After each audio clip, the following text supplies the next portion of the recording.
Ladies and gentlemen, and everyone else, especially those who are sometimes not very ladylike or gentlemanly, welcome to the Integral Stage. I'm your host, Anonymous Host, and you totally don't know who I am, so don't even try to figure it out. Today, I'm sitting down with Grizzly to explore higher, deeper, and stranger layers of perspective around pornography. This is a topic people like to explore on their own, often secretly. It's a topic that foregrounds the issue of what you should be able to see and what should be concealed, and an issue that provokes some suspicion among people who are otherwise devoted to spiritual, developmental, and transformative themes, as if it might be one of the bad topics, relegated to the coarse, regressive, unwashed masses who are not truly capable of integrative thought and meta-level development or true human maturation. For all these reasons, we're in the Metaverse Witness Protection Program, taking advantage of these oh-so-clever disguises. Personally, what I'm interested in here is sidestepping what I view as false or disproportionate concern around this issue, probing for actual concerns, exploring the possibilities of healthy developmental and even spiritualizing usage of these materials, and also trying to understand more generally how the plausibly liminal meta-tribal integralistas have lived through and felt about this topic.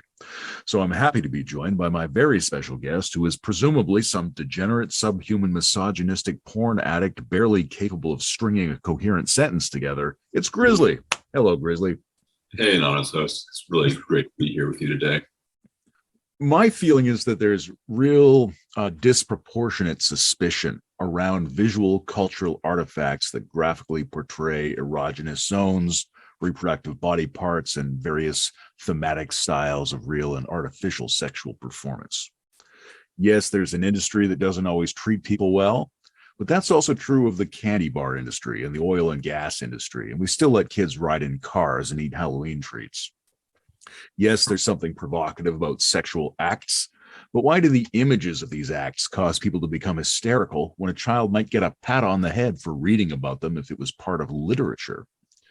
There's a possibility of addiction and deviation from natural patterns, but that's true in online sports and watching the news, and we don't impose a special age limit for those. Those things are not, say, being denounced in churches.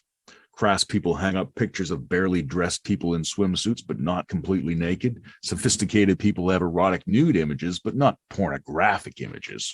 So all of this seems very strange to me, Grizzly. What's your first impression of all of this? Why is it such a peculiar category of response for people? I feel more confident. Yeah, I mean, there's a very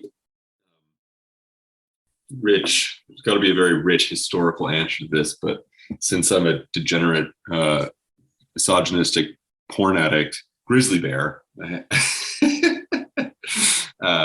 I can't speak to that very much. But I do know that the starting point for a lot of people in relationship to sex in the current moment is just very shameful.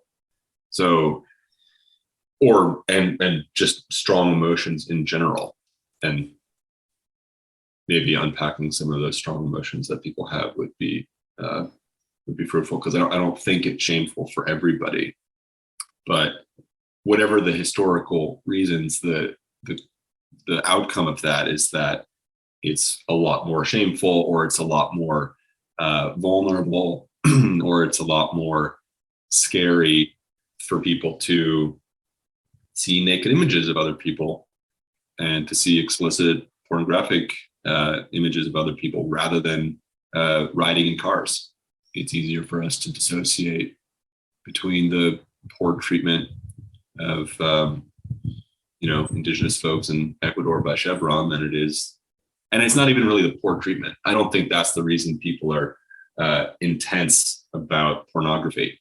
I think even if there is porn where actresses are treated well, and there's more of a collaborative spirit, and the director is trying to get at something deeply human, or supportive and ethical to human development, still people will look at that and have the same reaction. It's too intense to talk about in polite conversation, and too intense to share with kids. So I'd start with the range of emotions that people experience now in relationship to porn? Yeah, it's a curious thing. I don't know if there's another issue where people feel shame of a similar kind that they don't then feel the need to exert such social control over. There might be a counterexample.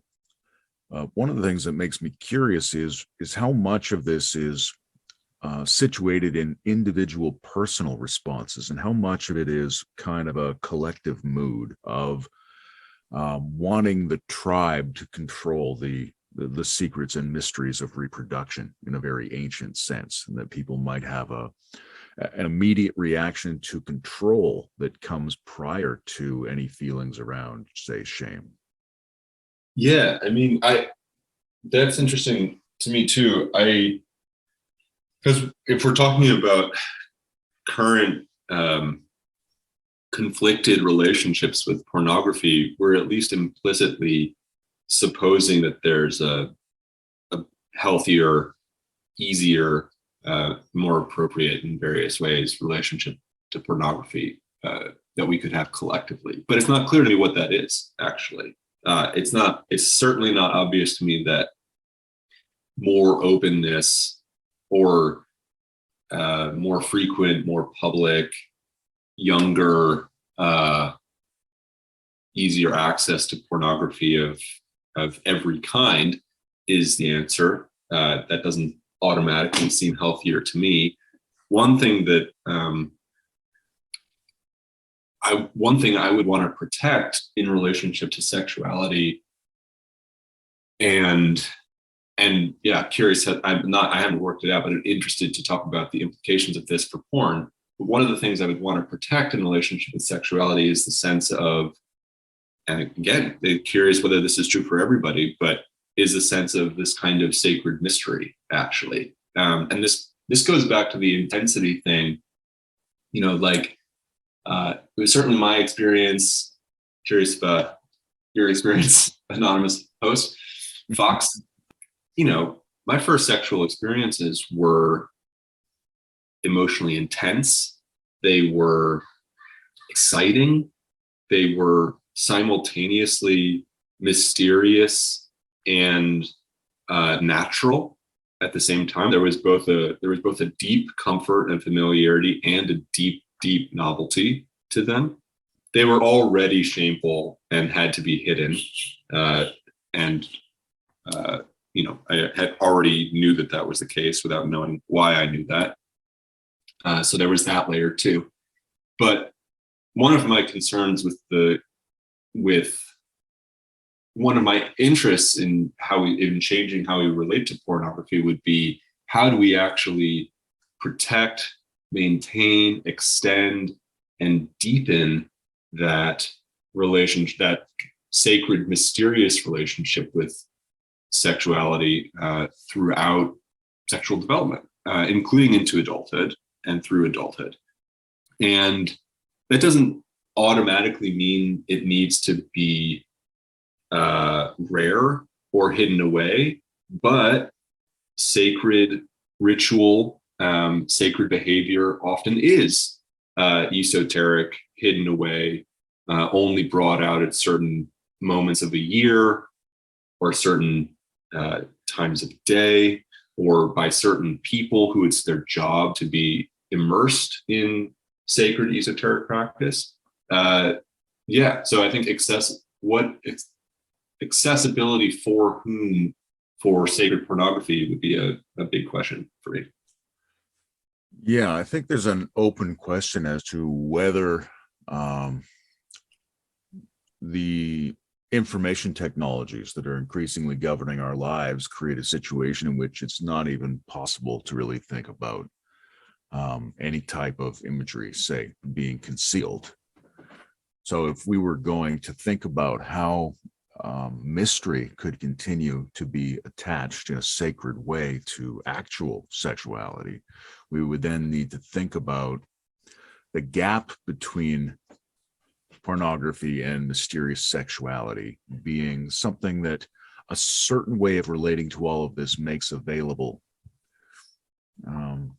It's like, I think our ancestors, or maybe even just a generation or two ago, might have felt that the sacred, mysterious element is going to be canceled, be collapsed if people had access to all of this explicit material.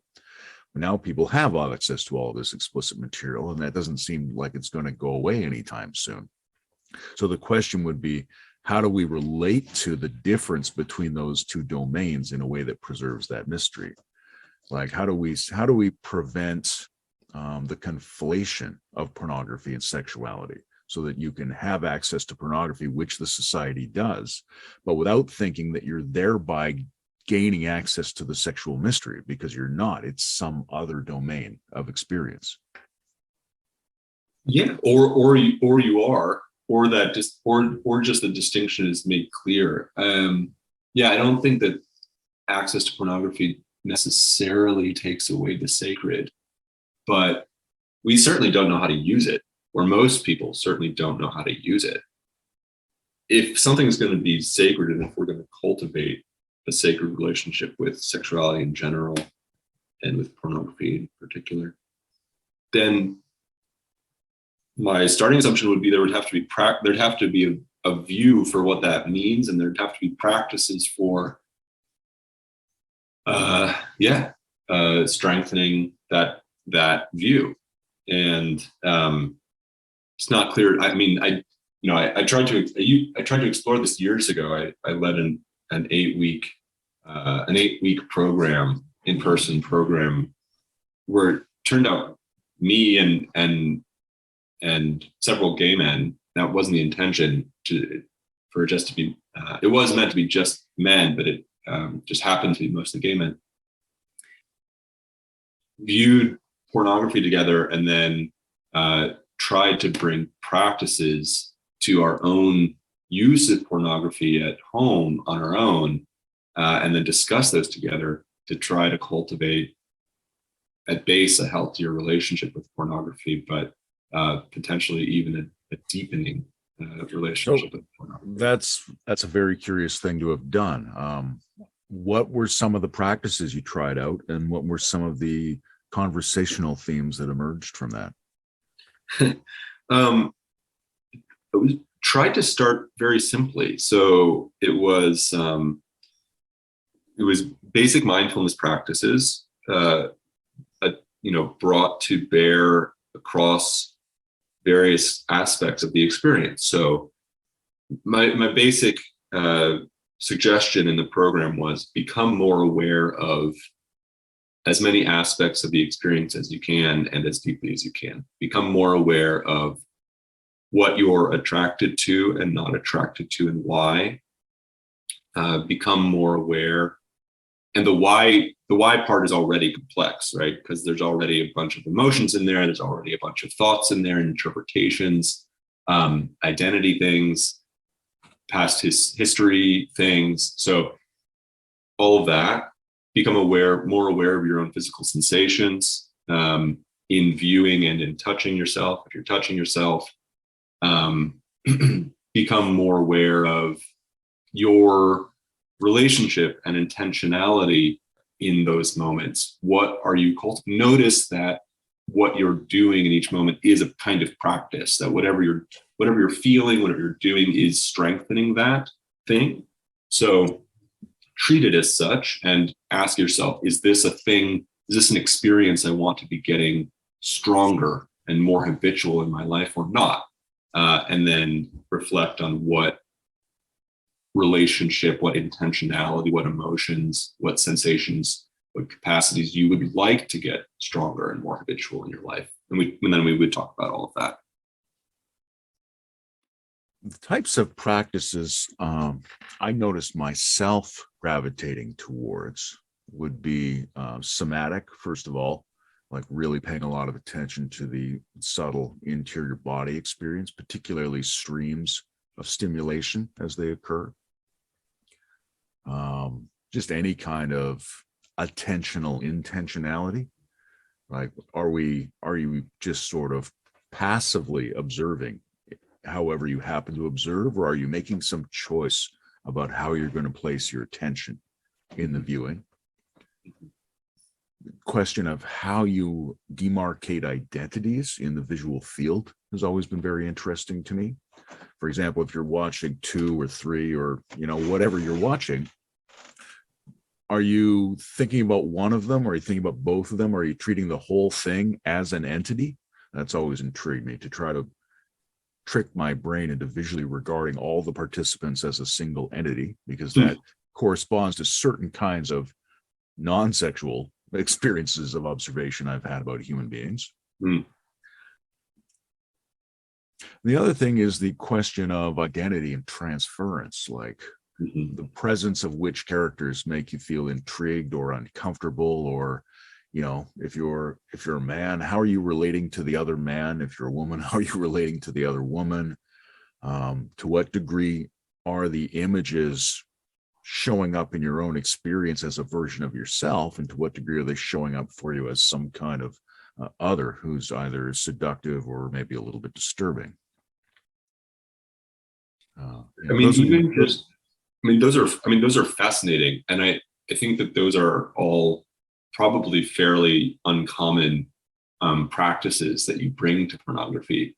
But the fact that but I just want to highlight the fact that you treat it as a practice at all, and are bringing intentionality to playing with your own, again, relational, intentional, cognitive, practice. You're playing with your own experience in order to cultivate something in yourself. That would, I think, unlock a lot already. Just that attitude, recognizing that that's possible and that it's worth the time to try that, the effort to try that. Yeah, and that's really interesting, because that has, say, 2 possible routes. One route would be knowing that that's a possibility, and being able to conceptually discuss that possibility with each other and say, hey, you could bring the frame of practice to this. Totally. But the other element would be, what are the supportive conditions in a person's background that would lead them to improvise such an approach? Because I don't think anyone ever, when I was a teenager, nobody talked to me about bringing a context of practice to this. But there's clearly elements of what the cultural life and what the home life and what my physiological and neurological life was like that made it more likely that I was going to invent that for myself. And did you do that already before you had a meditation practice? I started meditation really early, so I had a number of procedures like that, and my sense of the background of reality was just that meditation practices were a thing since I was maybe, in grade 3 or something like that. Also, I'd come across books on tantra, on like Western tantric sex kind of tantra, at a fairly early age, and so I assumed there was some additional range of experiences you could have beyond whatever the conventional response pattern would be. So I guess I had those in the back of my mind, as well as being in a home that wasn't reactive and having parents that were willing to probe the edges of adolescent experience through rational dialogue rather than assertive proclamations.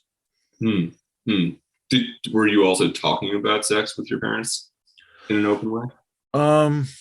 My mother would bring things up to try to be a helpful educator, but they were always embarrassing, and I don't know if they ended up being useful to me or not. But I will say that the first time I ever got my hands on a pornographic magazine, and I was just at the tail end of the magazine culture. It was a couple years before we had just free flowing streams of digital imagery. So the first time I got my hands on a magazine, I very cunningly put it under a shirt in my closet. So that was no hiding at all, really. You are a cunning fox. Yeah. The next morning, my mother talked to me in the hallway, and she said, "What's the difference between erotica and pornography?" And I was like, first of all, I was aghast because I just realized what a stupid, incomplete hiding event that I'd undergone. But then I had a discussion with her about what the difference might be or not be. And I think she felt that I was rational enough, I was prefrontal cortex enough to be left responsibly in charge of that part of my life. And so that kind of trust and that kind of the sense that it is to be handled within a rational, coherent, higher thought framework. I think that gave me it gave me the sense that I could bring in thought and inquiry to that domain of my life.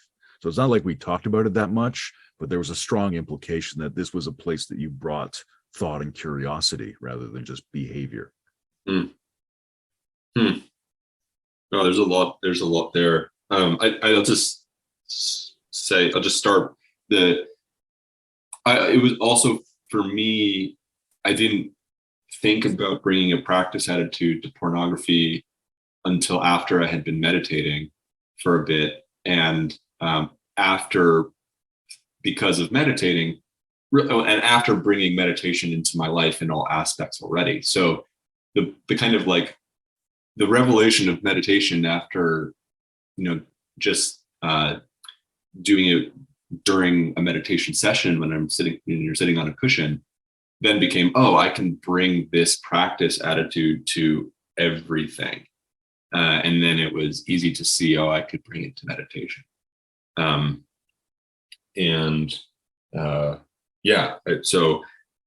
and that itself, I think, is a rare attitude. And I think meditation is unique in that, even people who try to adopt a growth mindset or who are, cultivating various things in themselves, various character development or strength or skill, and in whatever ways, meditation is unique in that you can literally be doing it every moment. So it's ubiquitous. As soon as you start doing that, it becomes obvious that you can bring a practice attitude to everything that you do, which then forces this question of why wouldn't I bring it to pornography rather than why would I bring it to pornography? It's why would I leave it out? So I think that, and that's, yeah. So and I think there's something there too with what you said about bringing in kind of a thoughtful a sense of inquiry to the pornography. I'd also, my assumption would be that, even though lots of people talk about with their friends, talk about the relationships that they're getting into and challenges that they're facing in relationship, talking about porn and porn usage. So, and even sexuality, obviously, talking to your friends about the sex that you're having with people, I think is common. But talking about your use of pornography with people is probably not common. So I'd be curious, I am very curious about what the distinction is there between those two things. What do people think that they're using pornography for in the first place, that it tends to be a thing that isn't worth reflecting on or inquiring with or talking about? Yeah, my mind goes two places on that. One is that there's a built-in cultural assumption of some kind of moral or status lowness to the process, and so they don't want to confess it because they feel like they're getting too close to revealing themselves as substandard. Like it's the opposite of Instagram, where it's presenting yourself as the non-shiny life. The other part of it, if I can remember what I was going to say.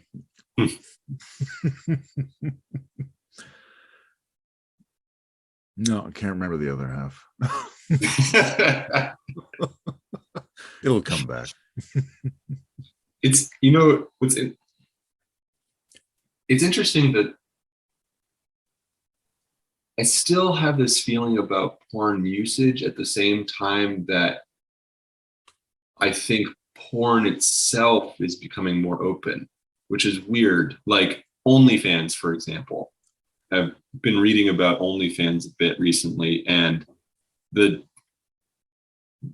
genres of mostly, but not only, women who open OnlyFans accounts, and the culture that I've experienced around young people in relationship to other young people doing sex work like that, it feels like there's a lot more permission to talking about it to it being a profession or, a hobby or whatever. If it doesn't make you much money, which it doesn't make most women much money, but it doesn't feel like there's more openness to talking about our usage of that. Going to OnlyFans, having particular, favorites, and how we masturbate. Yeah, this is what I was going to say a minute ago that I'd forgotten, which was, in some ways, I think people are trying to protect a very delicate balancing act that's involved with their ability to arouse a functional mode in their body on purpose, right? Like, you can imagine this actually being a pretty tricky thing, even though obviously monkeys masturbate and things like that. But to arrange your thoughts and your focus and your emotions and your physical state in order to perform a certain performance and in order to feel like you're close to some kind of thing you're valuing is actually pretty tricky. And I think a lot of people don't want any interference in that. And by bringing in conversation or by bringing in some additional layer of their own psyche that might be inquiring or performing an intentional focus aspect, I think there's a fear that you're going to lose the thing that you get off on. And I think it's similar to the fear of say, like, science will remove the mystery and magic of the world. If you try to explain the flight of the starling, you'll lose the divine aesthetic experience of the starling. I think there's this deep fear that we have that we'll lose our ability to access this arousal flow state if we bring in too many additional concerns or other voices. I love this, and I think that highlights the distinction between the OnlyFans professional and the OnlyFans customer user real strongly, because the OnlyFans professional is a performer, and that's at least known and acknowledged, even by users, although they might try to hide it from themselves. It is performative. The OnlyFans user, I think, is anti-performative. Like, again, going back to this sacred thing, it's deeply intimate, and it might be a fantasy, but it's deeply intimate in about your identity, who you are, and what your hopes and dreams are for your own life. Yeah, especially as those relationships might go deeper. I'm thinking about men who, cultivate ongoing relationships with particular performers. I think there's a lot in there that's very, very, very, very personal and vulnerable. And the fact that people are trying to preserve that through secrecy, I think strengthens this kind of this underlying hidden sacred aspect of our own sexualities. And then there's this question, well, why is the sacred secret? Does it have to be? Just talking about the sacred and just talking about our most intimate.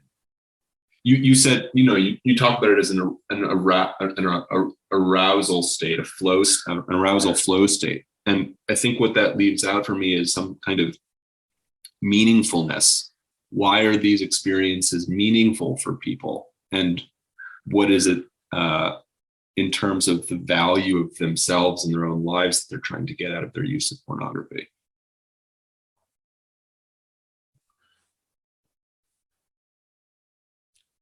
When you were running that course, I'm curious what sorts of commentary people started to bring up and what the experience of being in more overt conversation about these things was like, because it seems like there's a lot of opportunity for people to be more conversant in a variety of ways on these themes. But I think there's also a possibility, particularly within intimate relationships, that trying to be more open about these things can often be more of a disturbance than an avoidance. Mm-hmm. Yeah. I mean, the first thing that comes up for me is a set and setting kind of frame. The men who participated, all because of how the course was advertised and because of who it was marketed to, they all already had spiritual practices or meditation practices of some sort. So they were already deeply interested in self-cultivation.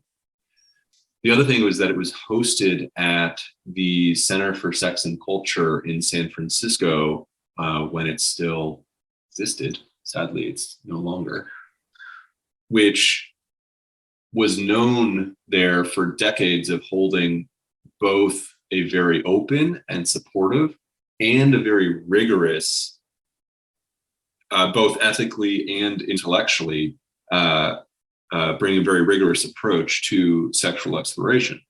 So, I mean, there was a big library on the back wall of the room that we were working in. So I think that those kinds of background attitudes were already present that made the conversations good. I think what people and how people's experiences, there was only positive feedback. Well, actually, that's not true. The negative feedback was I was showing pretty stupid, boring porn because I had very little familiarity with gay porn for men. And so I got some feedback like, you could do better with the imagery that we're looking at together in the class. But the conversations were good. And I think it was this was many years ago, so I'm not remembering specifically, but it was not surprising. I mean, it was a lot of like, here are my shames, here are my fears, here's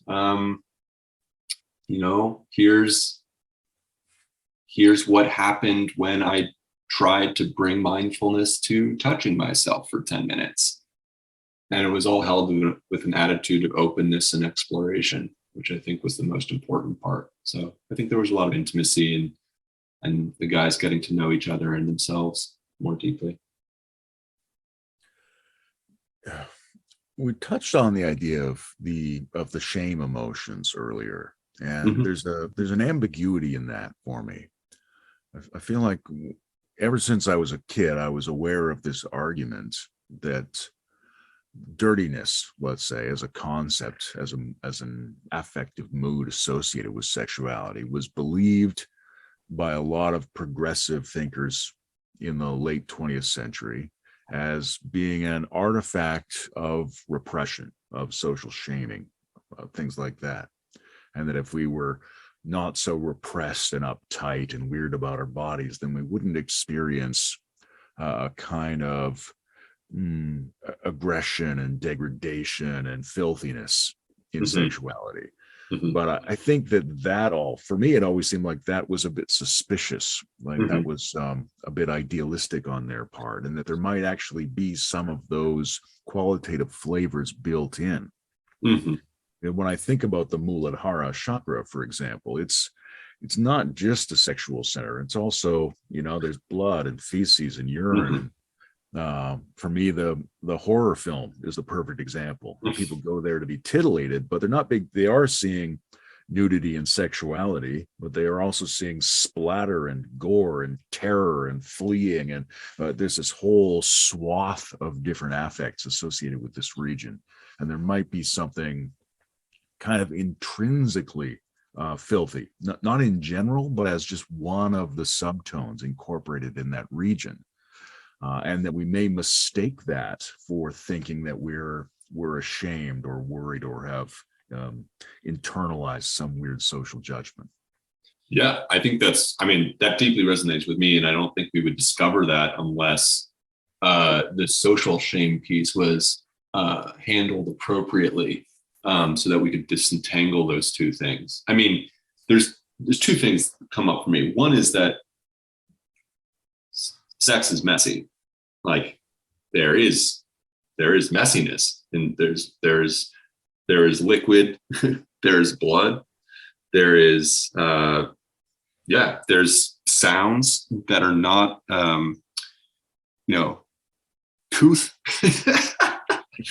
uncouth sounds in sex, and all of that's it's literally messy, but then it's also kind of embarrassing, which is another kind of intimacy. It's like these embarrassing, messy things are happening with another person.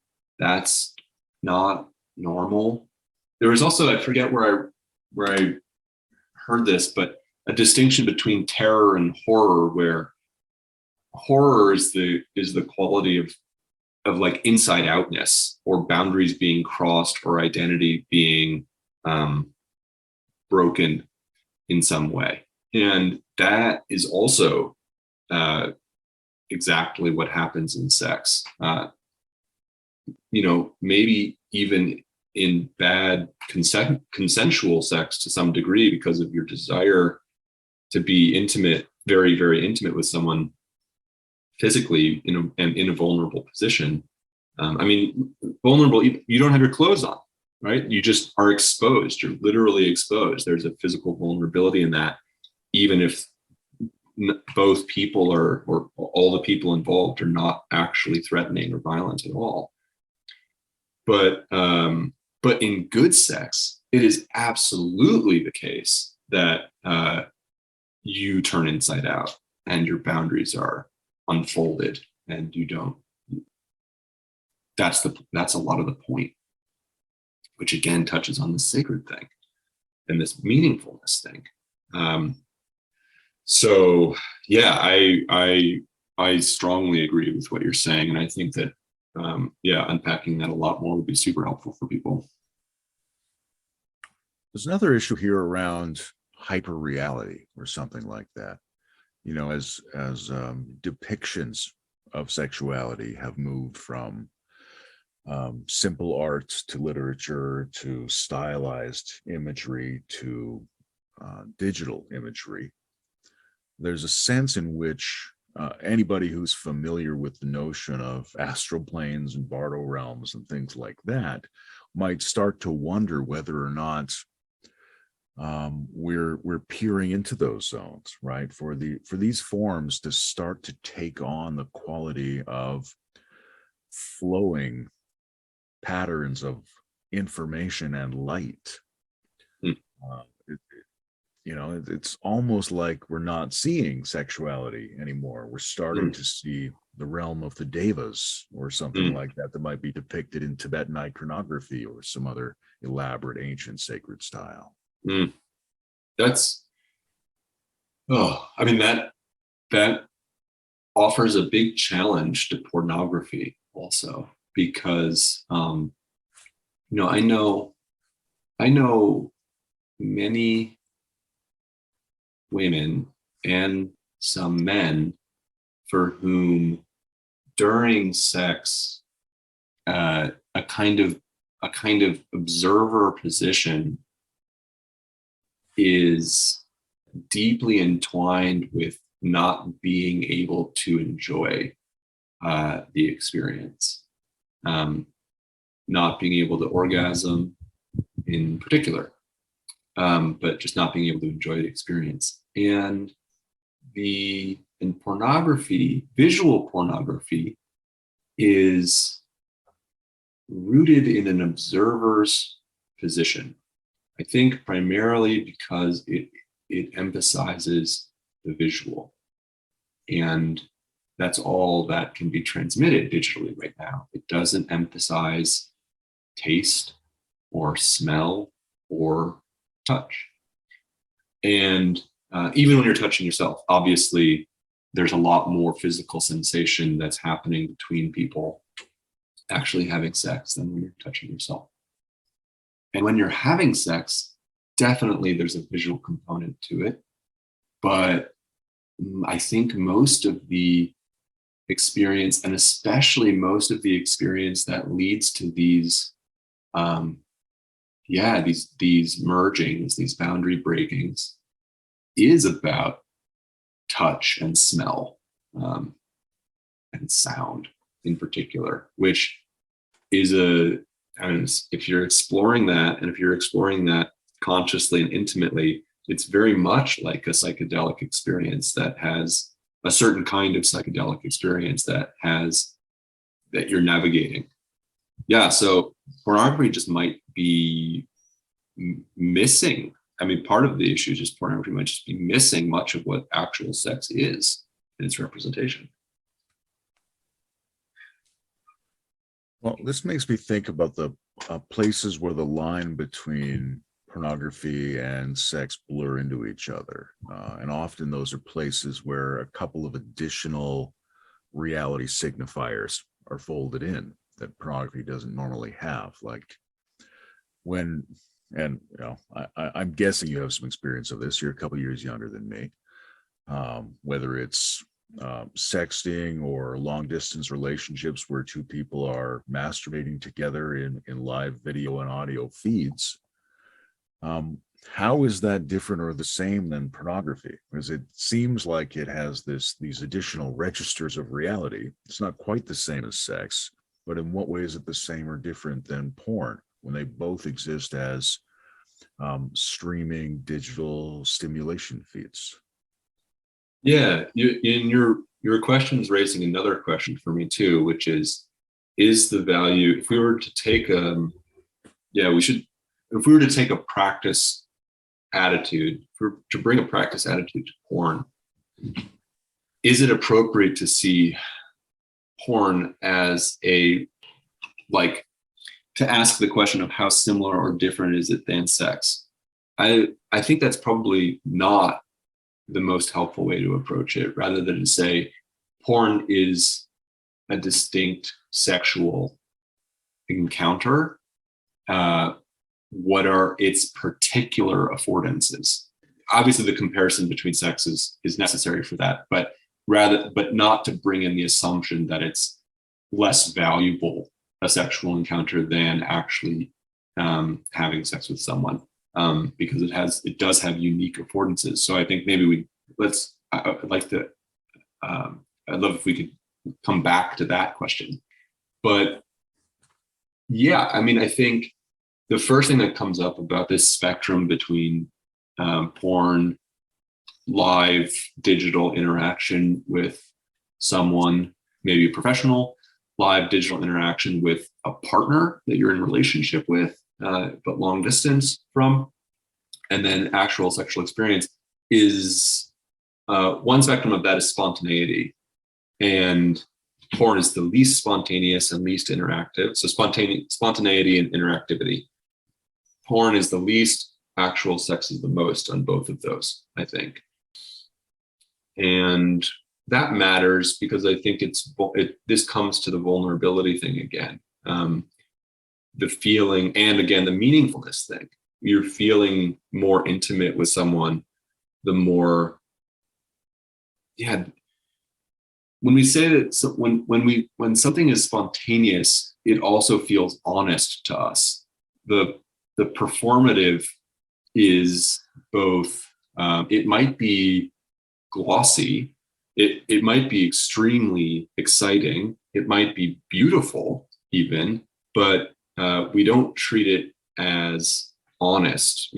Actors of any kind who can bring honest emotion through their performance, we applaud them and are grateful for the hard work and the rare work of being able to do that well. Our experiences with people that are in our lives who we actually have relationships with, we have non-performative relationships with, the spontaneity is a kind of like behavioral, like implicit or behavioral honesty. And so I think there's also that's also a difference on that spectrum from porn to sex. I like this notion of a spontaneity interactivity gradient. I think that could be a really useful conceptual tool in organizing a lot of this stuff. Something else that pops out for me around the question of meaning making is there's a kind of a sweet spot for people in terms of how many options give them a sense of meaning and control, right? If they don't feel like they have any optionality, they feel trapped. If they feel like they have too many options, they feel meaningless. When I used to go to video stores, you'd rent one, maybe two, and then you go over to the counter, and the jerk at the counter would say, "Third one's free." So now you'd go back and you'd wander around because you already found what you wanted. But now you're wandering around considering a bunch of things you already decided you didn't want. and it's exhausting. You feel totally depleted. You don't even want to watch your first movies anymore. Right. And there's something like that available in the digital presencing of pornography that's very similar to just ordinary scrolling, right? It'd be the same with looking at the news on your phone. And too many toothpaste options at the grocery store. Yeah, exactly. You find one and you go, oh, okay, well, then you've got a choice. Choice is great. I make an evaluation. And then I think, well, maybe is it really? And I check the next one and I check the next one, and pretty soon something is dead inside. Yeah. And it seems like that might even be part of how addiction is instantiated in terms of digital pornographic domains.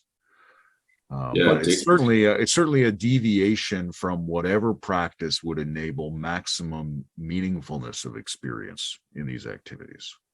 Well, it's certainly a challenge.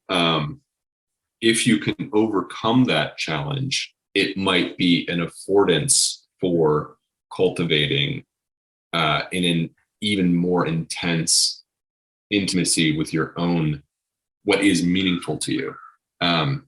But only if the choice making is not overwhelming, or if you can get it to be not overwhelming, which is not, when I'm using porn, I try to find what I'm going to watch as quickly as possible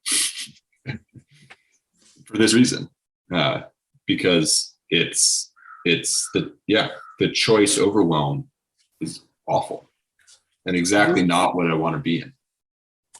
There's an additional feature now. I mean, evaluating imagery or stories, if we're doing it through stories. A lot of people, I think, get their porn through fan fiction these days.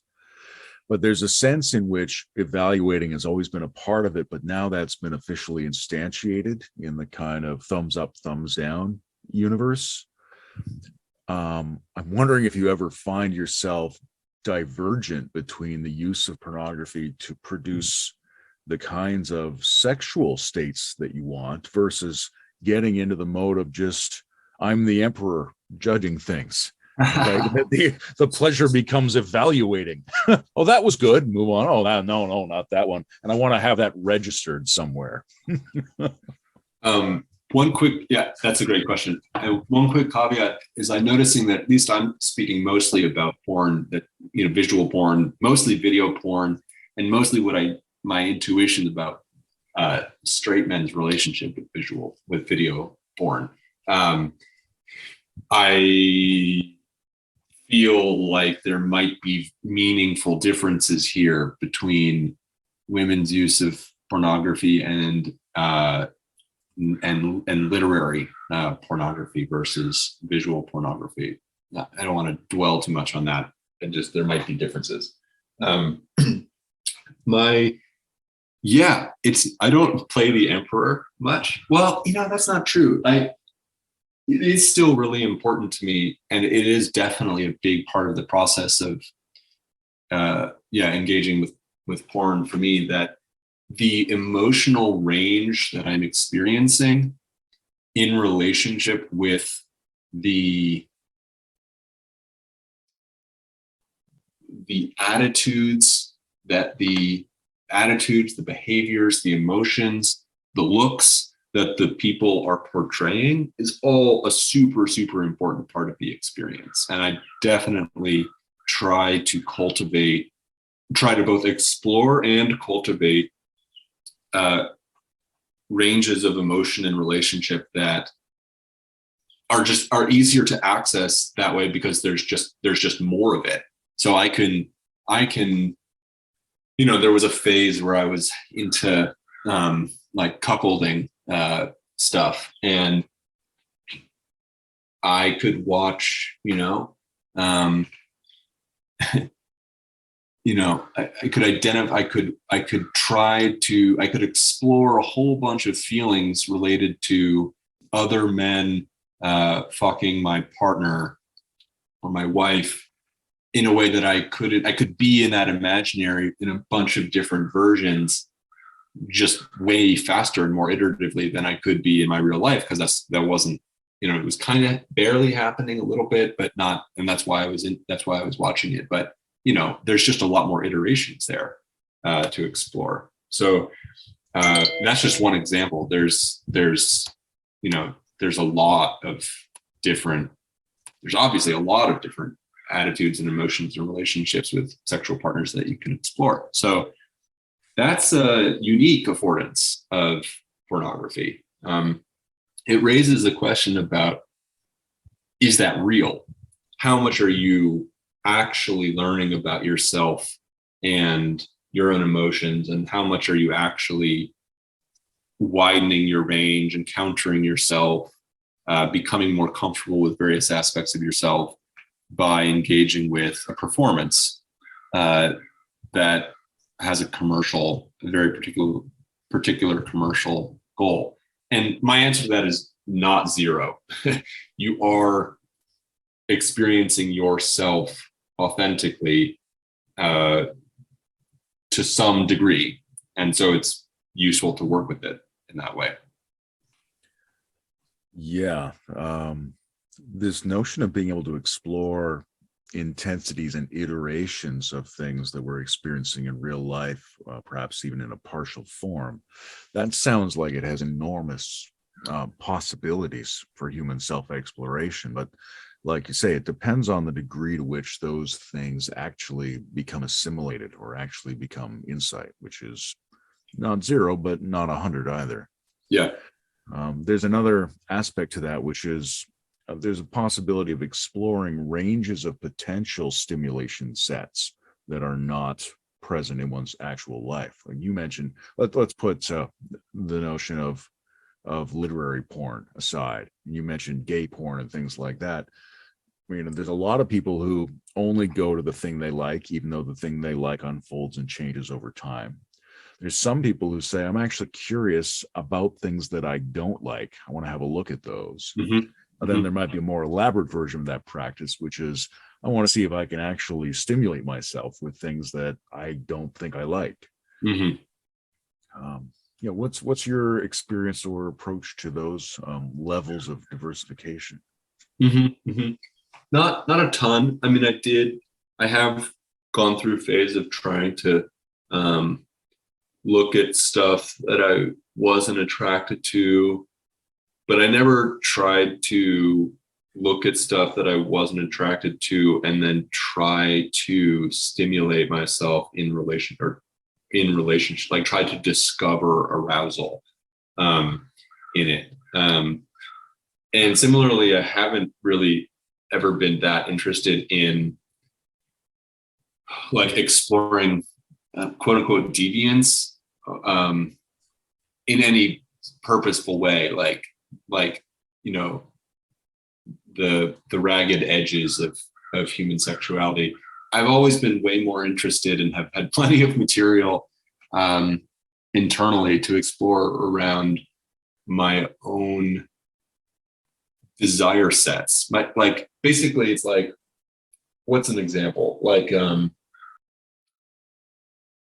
very, very, very basic common example.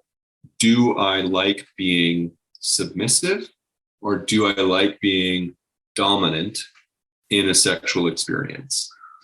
And then another layer deeper, what emotions are occurring for me when I'm feeling submissive and when I'm feeling dominant?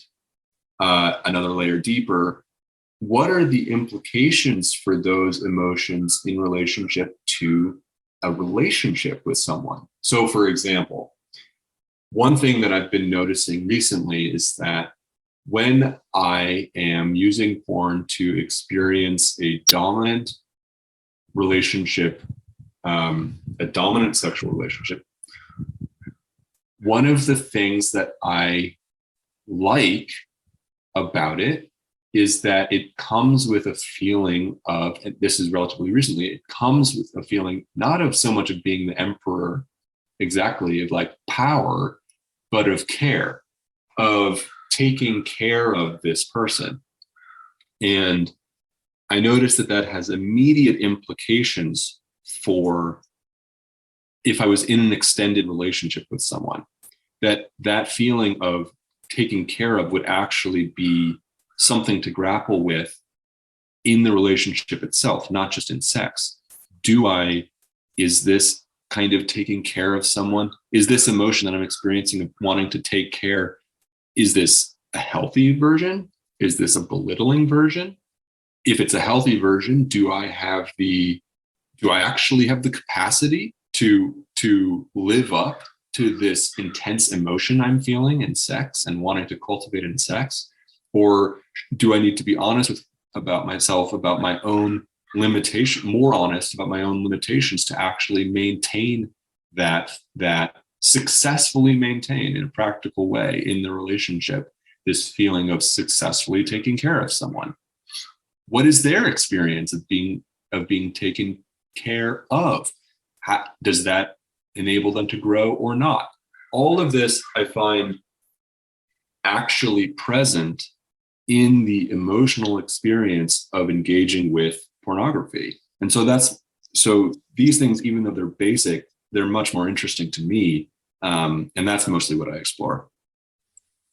Yeah, a comment and a question. The comment is, I think back to myself as a teenager, and I definitely wanted to experiment with connecting to pleasure patterns of things that I was not attracted to, which half jokingly I describe as a kind of greed. Like I didn't want people having pleasures that I wasn't having. But there's a growth pattern into a perspective taking possibility there as well, because there's a sense in which it's very superficial to be able to cognitively and verbally appreciate someone's values and say that you've integrated their perspective. But there's a dimension, and Zizek is very good at pointing out the psychoanalytic obscene supplement dimension to various ideologies and worldviews. There's a dimension of perspective taking that relies on hidden, almost perverse flows of stimulation and enjoyment.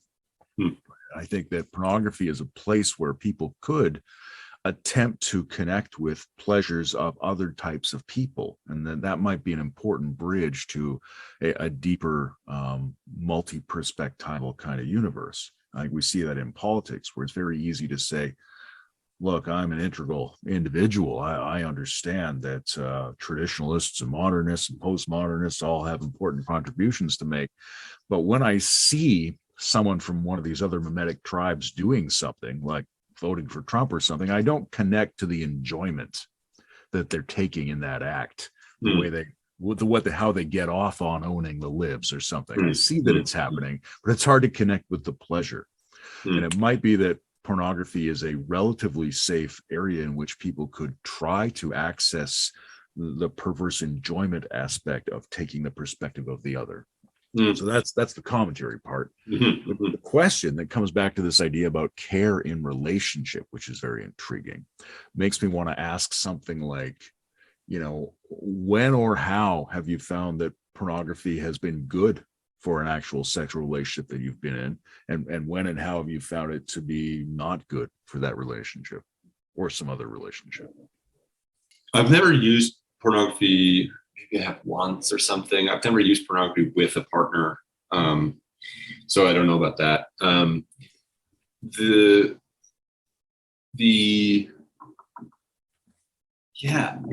think my answer, I'm unsatisfied with my answer. On the one hand, I think I'm just tracking my own intentionality. And I think that's that's just kind of a core thing. It's like, am I using pornography as a kind of escape from my own emotions in relationship to my partner?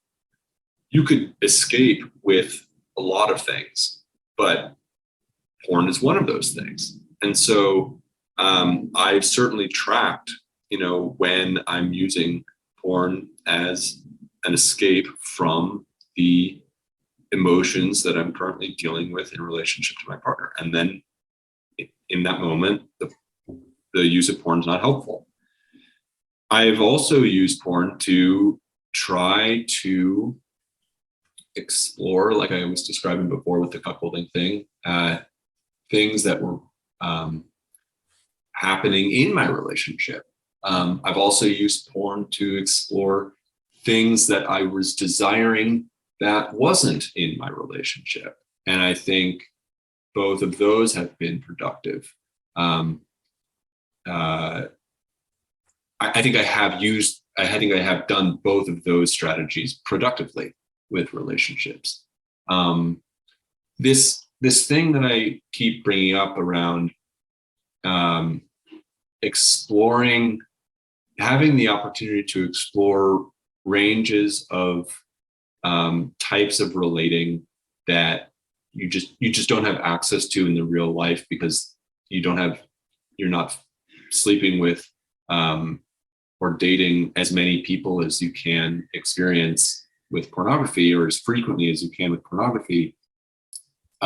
It's harder to know whether how that's contributed or not to my general maturation and general emotional intimacy and flexibility. I want to say that it's contributed, but it's hard to know for sure. But that also brings up another point about this, which is that, like, for me at least, engaging with porn fairly regularly hasn't seemed, over many years, hasn't seemed to change much the thresholds and requirements I need to get into either a sexual or romantic relationship, ongoing relationship with someone. That crossing that threshold is hard for me. I haven't been in that many relationships. And so I think porn has been a way to, like I said, it's not just the sexual experience, it's the sexual experience and the implications about me and about relating with humans in intimate ways that are all present for me in masturbating and looking at porn and imagining myself with those people. So it has been an outlet and a way to experience all of that without being in real relationships, and I'm grateful for that.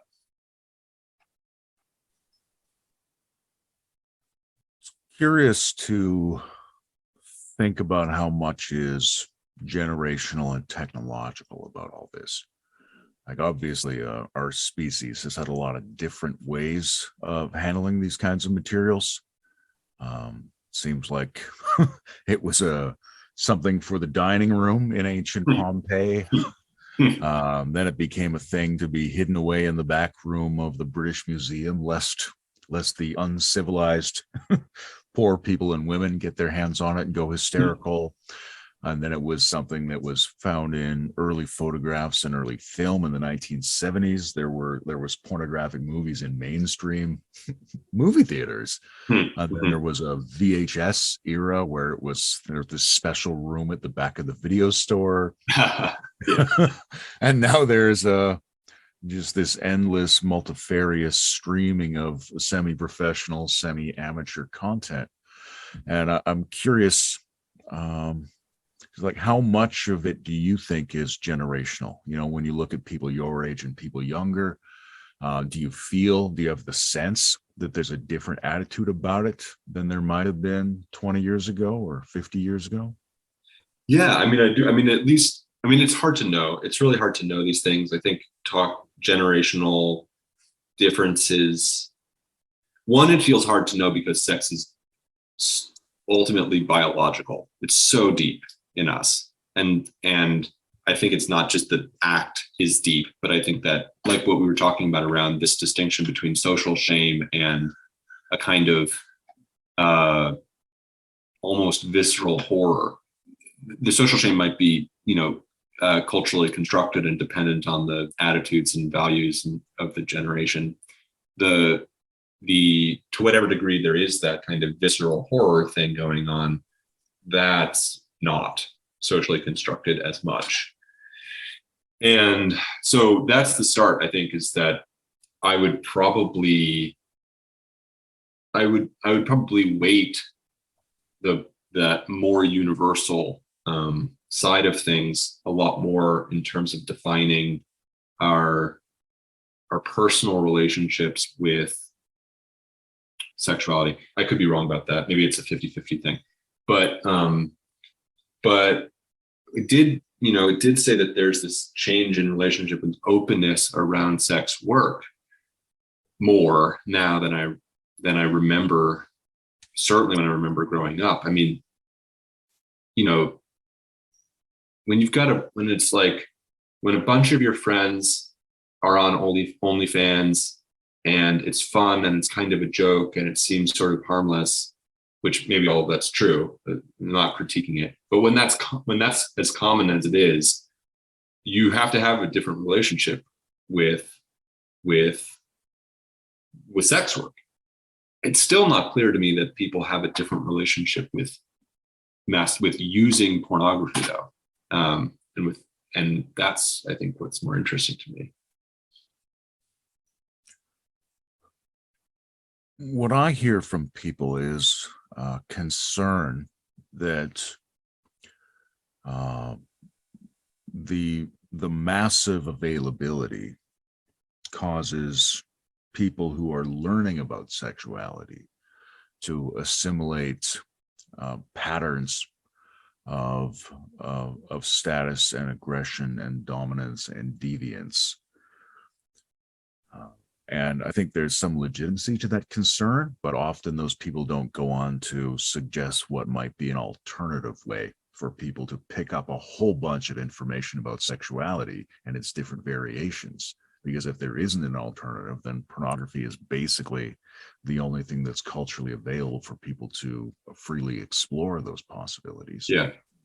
I also have a sense that a lot of people who have a generally concerned feeling about current generations and pornography don't really understand its variation. And maybe it's part of the algorithm problem, is that people might drop into a pornographic site or even pick it up through cultural parody or something, and they assume they know what the main content of pornography is. Mm-hmm. And what they don't notice is, like with everything else, the algorithm is guessing something for you.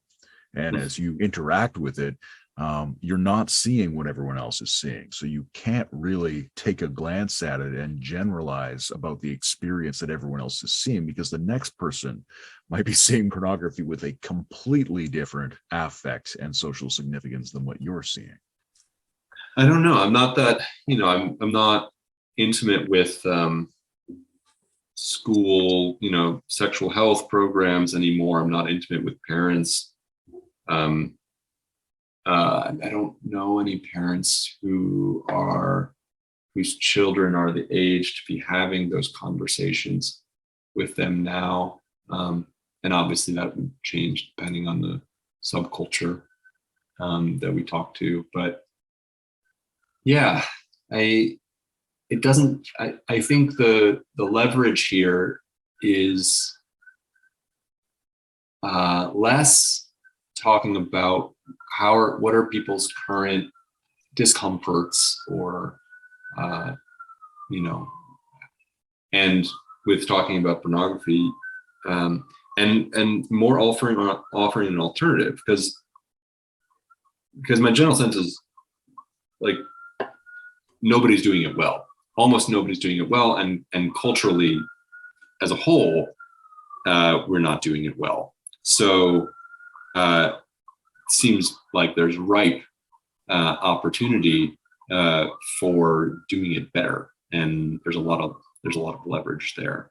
And I think I would start with this kind of question that we brought in at the beginning about how much openness and what kind of openness and how is that openness brought in, and what kind of closedness and how is the closedness brought in relationship to pornography for it to be as deepening an experience as possible, and to inculcate in young people this practice attitude, so that they take on the responsibility and the opportunity of using porn in a deepening way for their entire lives, not just when they're in a kind of the cultural ritual education phase of youth. There's Well, suppose we have about 10 minutes left. I want to flip the discussion a little bit, because what I'm hearing you say sounds like a wiser way of interacting with pornography, which suggests to me a concept like wisdom porn. But wisdom porn, when I say it to myself, sounds like food porn, disaster porn. It sounds like a way that pornography has now become colloquially used to describe a certain form of mediated experience of all different aspects of human life. So I'm curious how you feel about the idea that there's a huge palette of porns now, of which only one type is sexual. But I'm also curious about what you think, what would constitute wisdom porn, right? If you were to dismiss a certain aspect of wisdom practice and wisdom literature as the porn version, what would you point to? I mean, just look at Instagram. There's a lot of wisdom porn on Instagram. There's a whole class of 20s to 30-year-olds, 20s to 40s, maybe, cultural, creative, entrepreneurial class. It's a weird class of people, global, digital nomadic. And, so many people now are spiritual, but not religious. And there's a version of that for that subculture, which is it's a cool subculture. I mean, I don't like it. What I'm saying is that it's seen as cool. It's attractive. It's beautiful. It's glossy. I think it does have a significant pull on mainstream culture, even if mainstream culture is not totally aware that that's happening. Where you'll have some, self-identified witch or shaman or something dropping a couple, wisdom bombs that have become relatively trite on backgrounds of them doing sexy yoga on a beach. That's a stereotype, but it's not. There's plenty of examples of that, and that's wisdom porn for sure. And my concern with that is it's the same as with the porn across all of it. It's a super normal stimuli that is highly salient, but directs your attention in the wrong direction towards the immediate presencing of beauty without directing your attention to the work required in yourself to generate the beauty that it's trying to represent, the beauty of wisdom and the beauty that wisdom has the capacity to create in the world, but doesn't necessarily feel like looking at that Instagram post when you're doing the work to become wiser yourself. Often doing the work to become wiser yourself feels very uncomfortable.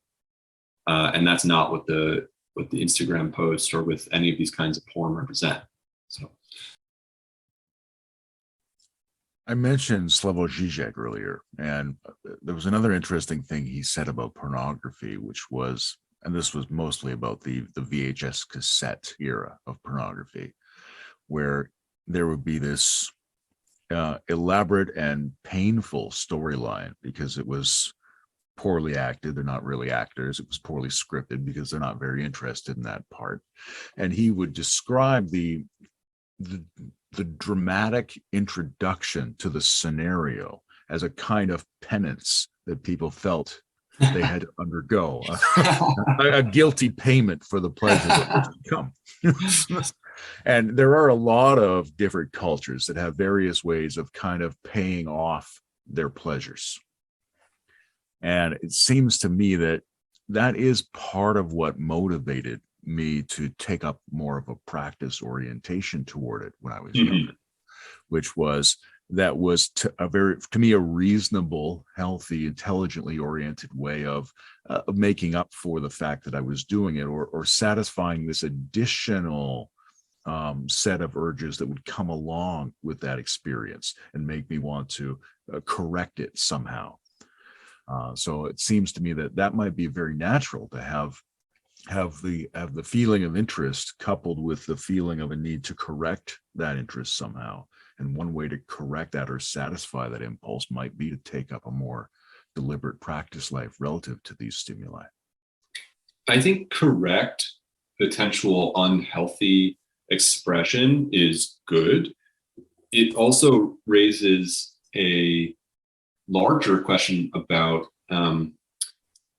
earning sexual experience. So the Zizek example, watching the storyline as a penance because you've done something wrong or something, so you have to punish yourself, flagellate yourself by watching this terrible storyline, I think could be flipped and say, and we should flip it if we wanted to ask what would be a wise approach to pornography at all ages and for a culture, and say, and this is very closely connected to, this could be deepened and closely connected to this question of what would be a sacred relationship with pornography and sexuality in general. Is what do you have to do to earn sexual experiences? What character traits do you have to demonstrate? What sensitivity, what willingness to face consequences and really integrate consequences? What intentionality, what control over your own intentionality, what control over, all of these things. And I wouldn't, it could go too far, but I think that's a really valuable question. If you look at sacred anything, esoteric practice and sacred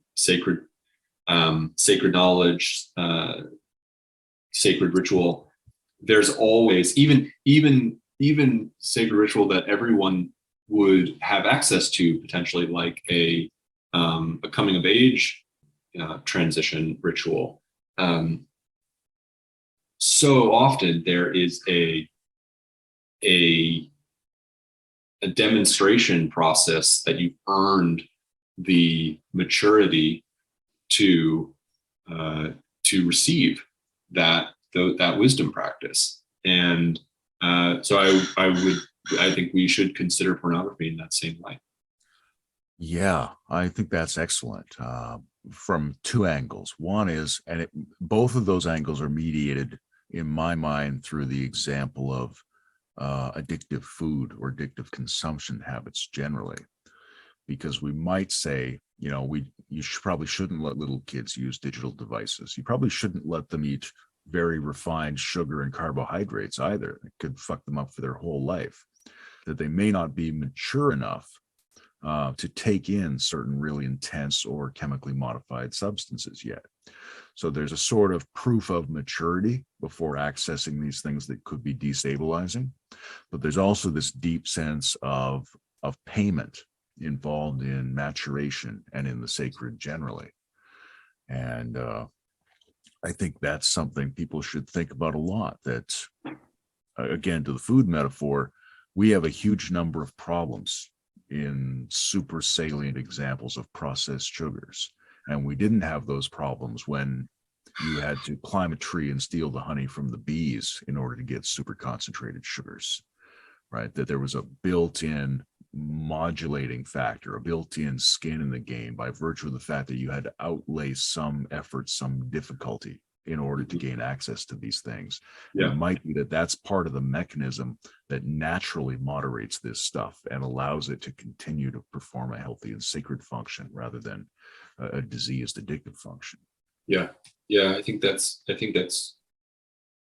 really good. And it brings up right at the end of our conversation here, it brings up this edgy, but I think necessary and already happening thing about sexual mentors, women and men and others who can, who have the either informal or potentially even formal role of sexual mentorship for young people. And it would be their opportunity and responsibility in particular to set up challenges for people to accomplish and to validate that they've earned a certain level of sexual maturity. Doing that well. And I say that it's edgy because, there's just, it's obviously edgy. bringing consciousness to that, would require a lot of sensitive conversation and all of this. But it's already happening. Young men and young women meet older men and women who initiate them into sexual experience all the time, and it's just unconscious at a cultural level mostly. So it needs to be consciously engaged. Well, this has been fantastic, Grizzly.